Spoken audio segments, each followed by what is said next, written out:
Hello to Extra Connections. I am your host, James Lodge. You're here on JLJ Media. I am the JLJ of JLJ Media.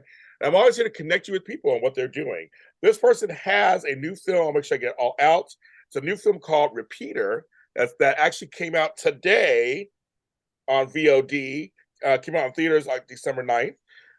It's with Gary Daniels, Kristanna Loken, and my friend Corbin Bernsen. I actually know Corbin and his wife Amanda. Oh, okay. I have. By director Ellis Frazier. It's an action thriller. We'll find out what that's about and who he plays in that. He also has other things, all kinds of stuff going on. So we're going to talk to him. He's a writer, producer, actor, human being. And I think I'm saying your last name right, Paul Sidhu. Sidhu, you got it. Yeah. Oh, you got it. I got to make sure I got it right. Paul, how you doing today? I'm doing great. Thank you. I ask everybody this because we are still part of this weird time period. And you're in Los Angeles like I am, where everything is hyper, everything here. How are you doing during this whole pandemic, endemic, whatever endemic they're calling it? How have you been during this whole time period? Well, I've been fortunately fine. I'm doing okay with it. I'm okay with social distancing when it's required. I fortunately don't have any issues wearing a face mask, so I don't have any respiratory problems. So putting a face mask on is really easy. It's second nature. Don't really even think about it anymore. So one of the things that I would say is probably lacking in my life is some of the more social aspects of it, meaning coming together with other people is less frequent. So that can affect you. However, I tend to be a bit of an introvert, so it really hasn't affected me on the same level as it has some of my friends who really feel it. Yeah. Now, do you have family here? I do. I have family in Los Angeles and San Francisco and Seattle. Okay. So all on the West Coast. And I know for me, I have family in San Francisco, Sacramento, Spokane. I have not seen them as much over the last 3 years, besides FaceTimes and Zooms. I've seen them a couple of times in person, but I haven't seen as much. As much. I think. So I'm assuming you're probably the same, right? Probably the same. Pretty much the same. I mean, it was very challenging during 2020 when we didn't know a whole lot about the virus, nor how transmissible it was, how deadly it was. 2021 was, I feel, challenging as well. 2022, we started visiting one another again. And that was done with precautions. We would take rapid tests along with us. You know, let's say if I was visiting my brother's house, I'd rapid test myself like a couple hours before getting to his house, and I'd let him know, hey, I'm still negative, so we're good. Yeah, same here. Same here. So you were actually, it's so funny. A lot of us, I came to this business later in life. I've been in business 15 years this year, but I was in my late 30s when I started. I'm not in my late 30s anymore. You had another life also. You had this whole other life. Can you briefly tell folks, so I'm kind of give a little timeline as we lead into what you're doing, what you were doing. I mentioned another show we were doing USC and stuff. What were you doing before you got into the business? Okay.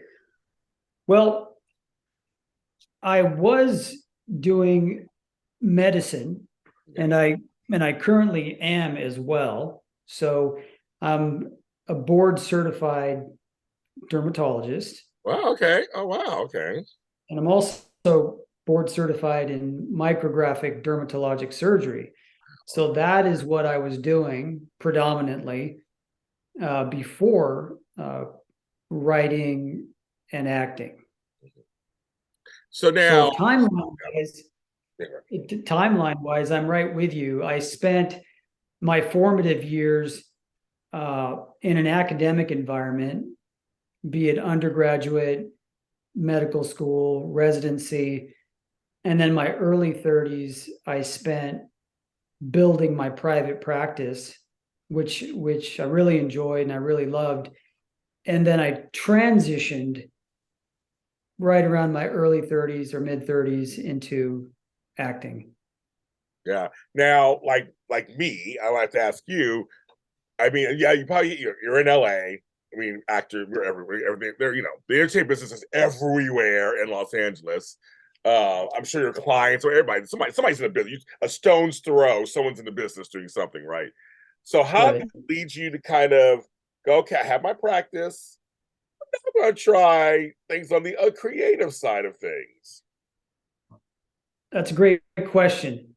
So there are some individuals who know what they want to do early in life when it comes to entertainment. So you will have people who, let's say, become Disney kids Yeah, and then they move on into dramas and serials and eventually into larger movies.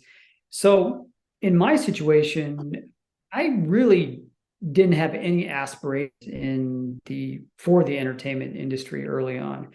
I really enjoyed what I was doing. I was focused. I wanted to be a physician or a surgeon. So I chose that route and I went at it full steam, really not thinking about much of anything else. And finally, when I graduated, I landed up here in Los Angeles because I went to USC.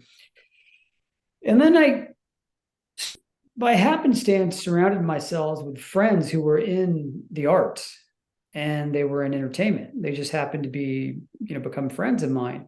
So I had a bit of a renaissance in my life. And I started looking at what they were doing, and a certain side of my brain opened up, which I really haven't ever used in my entire life. And I was like really fascinated. And I said, wow, what these guys are doing is really fun. So I know it's kind of, I would say, elementary to right. call something just fun, but it is fun. It's a lot of fun what these guys do. And so I said to myself, why not have a little bit of fun as well Oh, okay. and explore that side of your mind? So that's when I went into it initially, and then it became very much Yeah. more focused and about the experience and about the storytelling and everything else. But it really just started with, looking across the aisle and seeing, well, these guys are having a lot of fun. I think I could have that kind of fun as well. Yeah, no, it's I had my own business. I'm still my own business. I'm a professional organizer and certified life coach, and I have had a business for 13 years. I had clients, I was busy with stuff, and then someone said, you should come on the show and check it out and try it. You should do this. And I thought I wanted to be an actor at one point. I was like, okay, but I know that you probably made this too. I just know that it's not a how should I say it? It's not a steady feel. It can't for some people it can be, so it can't. It's off and on, up and down. This business is very off and on, up and down. So I like security. So I was kind of like, I'm gonna keep this going still. This is still going on. And almost like you, make this the fun thing I'm doing. But make some money out of it, great. But let's just have some fun. So like you, same thing. I was like, let's have some fun. And it was fun in the beginning. It's still fun. But like in the beginning, it was like, oh, I like being on a movie set. I like being on a commercial set. I love being on a TV show. Like it was like I'm sure you felt the same. It was kind of like this is interesting to watch everybody do your thing, right? Yeah. Yeah. Initially, all I was seeing was the fun part. And then when you get into it, then you realize Yes. you've got to put a lot of work in. You really got to put a lot of work into to get in front of that camera. And it was worth it. It was worth it. That work really translated into an experience that ultimately became emotionally rewarding. So it was cool. Very Well, cool. let's be real for a second here. We are people of color, so I Yeah. was curious for you. What were you getting in the beginning? Like, what kind of stuff were you being offered? You were going for? Because I'm just curious. Hollywood sometimes will look at you a certain and go, like Yeah. they could make you, South Asian, make you a doctor or this or that, or a terrorist or this or that or somebody like. it can go either direction. I know for your look. I'm just curious how it was for you at first. Right. So I had that in my mind when I first started. So when I went into it, the folks that I were with they told me, hey, they said, you could be a leading man. However, some of the issues that you might encounter this was I would say the early 2010s, right? Okay. Yeah. It was still, we still didn't see that level of diversity that we're seeing now, not even close. Right. I think a lot of things changed simultaneously with the pandemic for some reason. If you kind of look at what happened to TV and cinema right around the time the pandemic hit and things shut down, when they opened up again, all of a sudden you're seeing all these new faces, right? So before then, it was challenging because I knew that if I was going to try and go for the role of a leading man, I might be greeted with some skepticism. They might say like, hey, you don't fit the mold, so maybe you should do that. So that's when I decided, let's write something for myself. And that's how that started. And so I said, okay, well, I said to myself, okay, look, I'm a guy who has spent his life trying to heal people, trying to make them better. And that's what I've done. Wouldn't it be interesting to be a guy that does the opposite? Meaning all he's interested in doing is killing people or hurting them, whatever backstory he has, we can create that later, but let's do the polar opposite of what I do. So that's how I started writing my first screenplay or story idea back in the early 2010s. And that's how this whole producing and acting thing got started. Yeah. And that's what's it, Akari Decision? Is that what it's called? That was Akari Decision. Yep. Mm-hmm. Yeah. And that was because you wrote lead. I know, and that's the thing. A lot of times, that's a great lesson for people out there. If you have the writing gene or the writing want, producing want, they're doing that. But nowadays, because of streaming, that's changed a lot of things too. There's a lot more opportunity. Mm-hmm. Streaming services, streaming channels, cinema. There's a lot more. But sometimes we had to kind of write our own stuff to get ourselves, see while you're waiting for that role to come. Because I see who's a leading man. I can see it. As another person of color, especially, I can say, I go, yeah, he's a leading man looks. He can totally lead a series or a movie or whatever.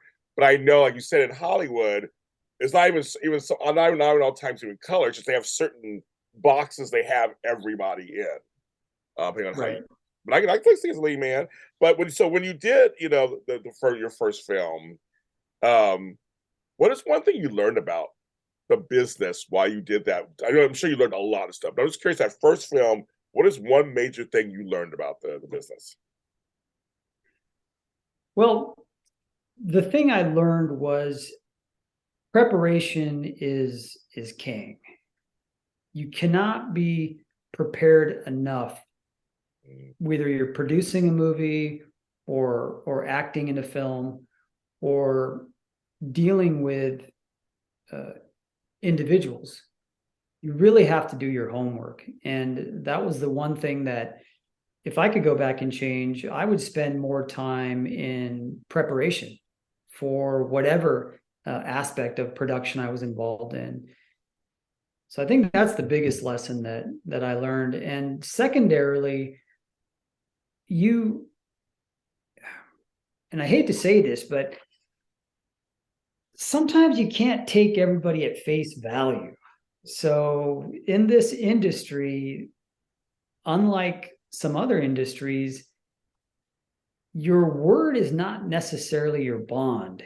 And I've sort of come across that with several individuals, and it's disappointing because I tend to be a very trusting person. And that's the way I've been cultivated to trust humanity. And I still do. But I've learned that you got to be careful. I know I'm a trusting person too. I learned that lesson also, so I understand. Right. Yeah, that's funny. But so you do it, and when you saw the finished product,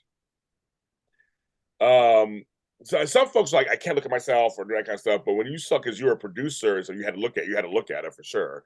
Um, Yeah. what were some of your thoughts? Were you just like, wow, I did this? Like I did it? Was it more like I'm done, I did it? Was there amazement? Like what were some of the things that you remember back then, kind of how it felt? Yeah, so when I looked at the finished product, I was happy that it was done. I was relieved, number one. But what I started doing was looking at the product and seeing where I could make improvements. So that was the first thing that went through my mind. I was looking at each individual scene and I was kind of saying to myself, like, I wonder how I could have improved that scene, or maybe done it, made a different choice, or done it a different way. So for me, it wasn't so congratulatory. It was more of a harsh critique of oneself. I think that's what happened, because I know that there's a lot of guys out there that will not look at their work. So they're not going to look at their work and they're going to move on and go on to the next thing. But I felt like I really need to analyze my plays. It's kind of like rewinding the game, and you're trying to find out Yeah, where you made the mistakes and where you didn't. Because if you don't do that, especially when you don't have formal training like I do, I didn't go to an acting yeah, school. I didn't have any of that. I really had to look to see, like, what kind of moves am I making? What to me can be improved upon, and then we take it from there. And you just sort of swallow a bitter pill and you look at it and you go, okay, so I know what I think I need to work on. yeah. So take it from there. I like that. Well, then you went on to 2037, 2307, which is so Right. you also did rotary with science fiction. So then going into that, did you take what you kind of was looking at with your first film and go, okay, I'm going to try to not do that, not do that. I know I need to do that. Was that a better experience for you? Yes, it was a much better experience. And in 2307, it was a lot more of an immersive experience as well. The During the production aspects of it, I found the perfect director for the movie in Joey Curtis. So Joey Curtis was he had, I guess, recently his big title was he co-wrote Blue Valentine, and he seemed to me like a director who would really do well with an independent drama. However, he had this huge sort of geeky intrigue with science fiction, be it Star Wars or anything else. And it just really connected, because I was like, wow, this is the guy who I think can bring the dramatic themes to life in the film, but at the same time, he really respects science fiction. And I'm kind of a science fiction nerd myself. So I really bonded with him on that. And Joey and I spent, you know, for an independent film, we spent like a year in pre-production thinking about the scenes. We even chose like which class to go to as far as like drama class, and we worked the scenes through there, changed things together. It was quite an experience. I mean, he was an extremely dedicated guy. He took his own time before the film to do that, and that's hard to find. That's really hard to find. Yeah, I like that. I So mean, my hat's off to that guy. well, the thing is, everything you do is a mile marker. Like it's everything you do is a mile marker. It's like you did your first film, mistakes are going to be made or whatever, shit's going to happen. Then you go to the next thing, and you get a even better experience, but also you go to learn from that. Then you go to the next thing. So I feel like that's always something all the time. You're a great example of some of the stories you're sharing. It's like it's life. You just kind of you go through your stages, and that's how you get better. That's how you grow. It's I love that. Indeed. Indeed. So okay, so you're doing your own stuff, but at the same time, or now more so now too, now you're starring and working in other projects, like those projects. Um, Right. so is that like a nice reprieve for you to go, good, I'm just an actor in this. I'm not the director, I'm not the producer, I'm not the writer. Like, is it a nice break for them to go, oh, okay, I just focus on the actual character? Yeah, it's huge. It's a huge relief. Like when you transition from producing and writing into Yes. strictly acting, it is quite a relief, and it's a lot more fun. It's way more fun to be strictly an actor on a project versus wearing a couple of different hats. Yes. Even though you wear a lot of hats and things, and because I was gonna mention, there's like several things. You're like booked and busy, so there's several things he's doing, folks out there. Um, there's one that he produced and co-wrote, and that's Escape from Blackwater. You have that. Then you have you're also the lead in this one called Deep Stage, and another thing called Uppercut.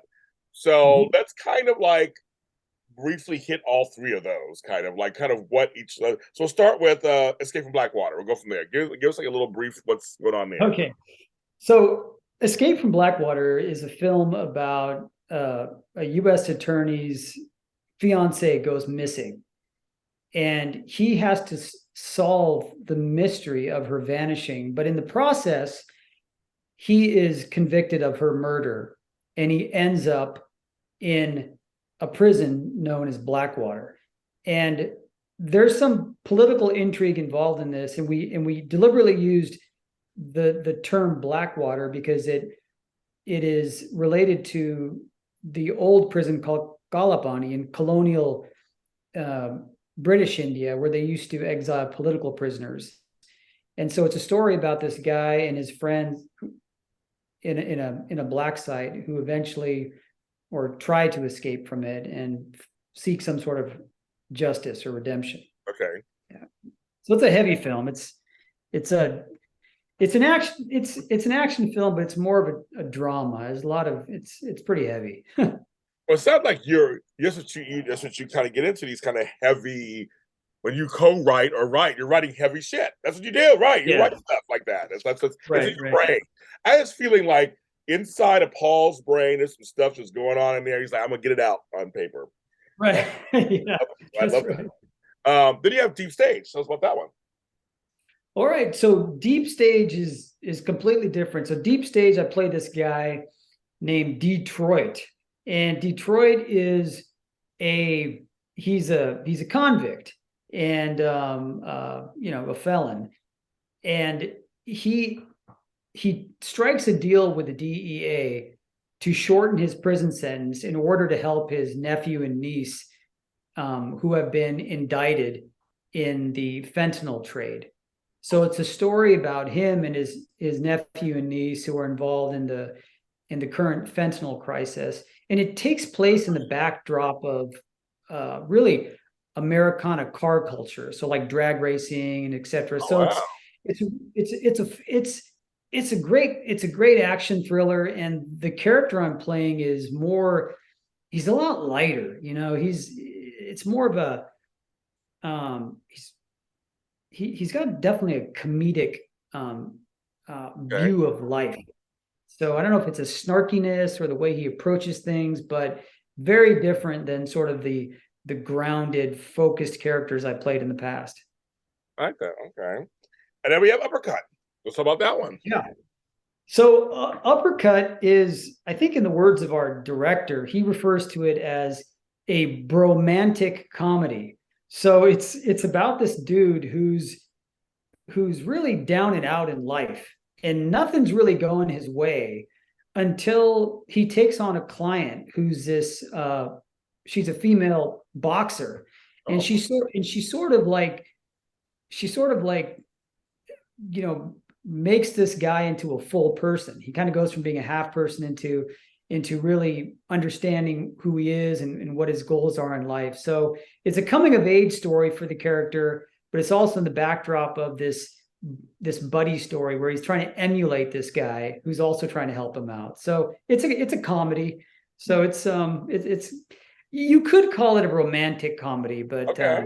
but yeah, I guess you could call it a romantic A comedy. rom com. Okay. Yeah. We'll call it that because it rounds out what you do. He's not just a heavy actor. He can also do comedy. He can also do Right. other stuff. You do a little bit. It's like all the stuff sounds like this will good. We'll add this in there. It's a rom com of sorts. It's rom com Okay. esque. Rom com esque.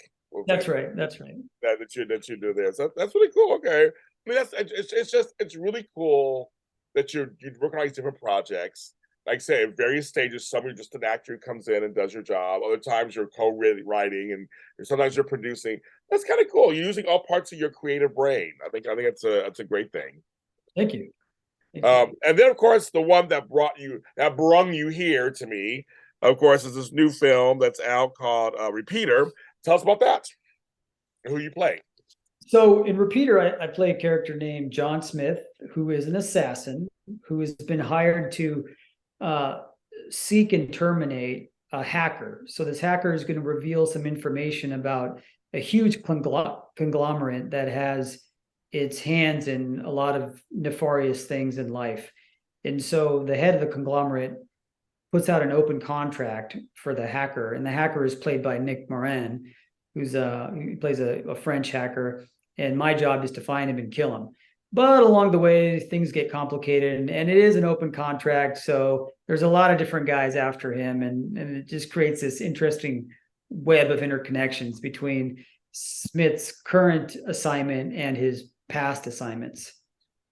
Oh, I like that. It was fun. It was a fun movie, yeah. I like that.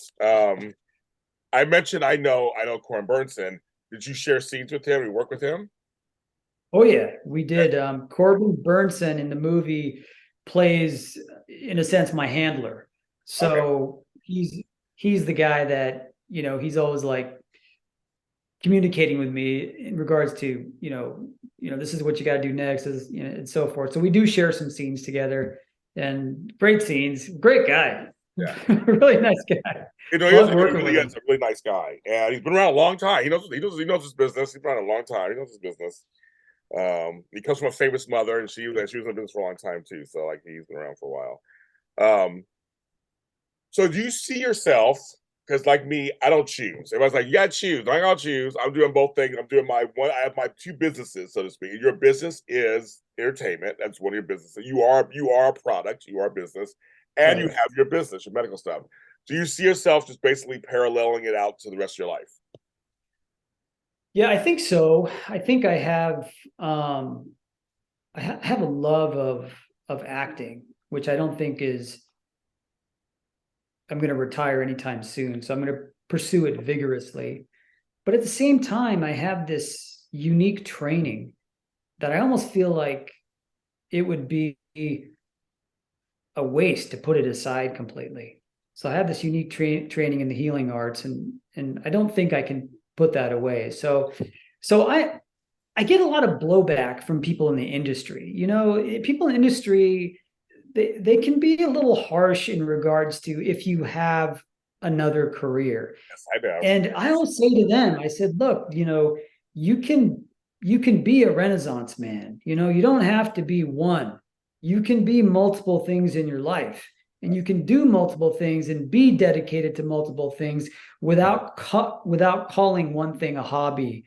Because a lot of the times when people find out, oh, okay, you've got a business here or there, then they might try and demean you and say, oh, well, acting is just your hobby. It's not really a hobby when you dedicate so much time and effort and tension to it. So I think I'll probably be doing both. Yeah. Yeah. No, it's true. And I actually, what's also on the other side of that, there are a lot of folks who are turning into other careers while they're being an actor. A lot of real estate and all something. It's like, because I always say acting, this business is not for the faint at heart. It's not. And it's a business that I love and gets on my nerves all the time. It's both. It's both. You know what I mean? It's both. Yeah. I love it. I mean, I don't want to leave it. I want to do this for the rest of my life. As long as you can wheel me up in front of a computer or whatever, I can still do it. I'm going to do it. But I do love what I do too. And I almost would say what you're doing is, like myself, we're serving. You're serving this community over here, and you're serving this community over here when you're acting. And I feel like that's what you're doing, Paul. You're of service. And that could be this way or that way. I mean, I know I look at it that way. Yeah, I love it. I think that's a great way to put it. Yeah, that's how I look at it. I mean, that's what we're doing. You're here to make somebody smile or laugh or cry for an hour and a half or whatever in a thing. Or for you, it could be dermabrasion or whatever it is over here on this side. Something medical, like you said, making them look and feel better or look better or feel better or whatever that is. So I think I think make the connection. Like I said, because we're also just literally you're the product when it comes to the acting thing. You're the product. And a lot of actors need to remember that. And writers and producers, it's a business, and I always say the main color is green. That's the main color. Yeah, that's true. You know it's true. You know it's true, right? I mean, it's about anything else, but literally, it's the green. It's the money. It's that what makes the world go round when it comes to the entertainment business. Will it make money? Do we have enough money? Are we short money? Yeah, this are we over budget? It's all. You know this. It's all about the money. Yeah. In many ways, everything else kind of comes after that. So I'm very happy for you. Are there any kind of roles? Because I always say this. I always talk about speaking intentionally and getting out in the open. Are there any roles that you would love to play that maybe you haven't written yet or haven't been auditioned for yet? Is there anything you'd like to play? Boy, that's a great question. Since I write, I really am always looking for a good story. And I'm not sure if it has to fit in a certain genre, but if I were to put it in a certain genre, wouldn't it be cool to be like on an epic film like Lord of the Rings? Something like that would just be a blast. I think one of those type of sort of, fantasy pieces. Big budgets, big, all that stuff. Just like Yeah, one of those would be like a lot of fun. I think I could really, really, really get into that. But beyond that, it really has to do with just, is the script calling to you? Is it interesting? Is the character interesting? I mean, it could be any genre, really. I'm not really dying to play, anybody or anything. I know, some of my friends in the business want to be associated with specific studios and specific franchises and etc. Yeah. But I don't know, man. As long as the script is good and the character's good and the team is fun, then it's worth it, That's where we'll end it, folks. So anybody watching this, any casting people, directors, those are three criteria. Those are good criteria. I say that's good criteria. Paul Sidhu, thanks for being on the show. You're welcome back anytime. My pleasure. Thank you. The latest film is called Repeater, and you can get it on VOD, I guess anywhere. So check that out anywhere, and I'll put the links in the description and stuff. Are you on social media at all? Can anybody follow you anywhere? Are you not on social media? Or what's going on for you? Yeah, I'm on Instagram. It's the real Paul Sidhu, I believe. Yeah, the real Paul Sidhu. So I'll put that in the chat. I mean, in the thing too. Follow them there. I'm James Jr. X Connections show is on Facebook. I'm James Jr. everywhere else you want to be in JLJ Media.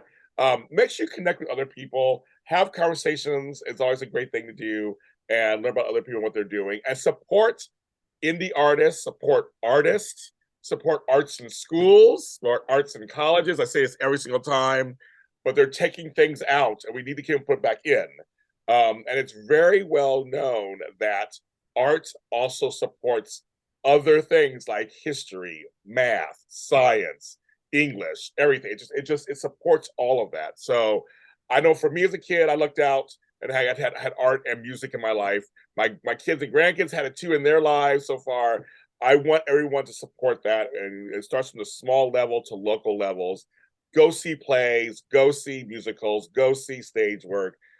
Go see indie films, deep things on VOD, go on your TV and see stuff.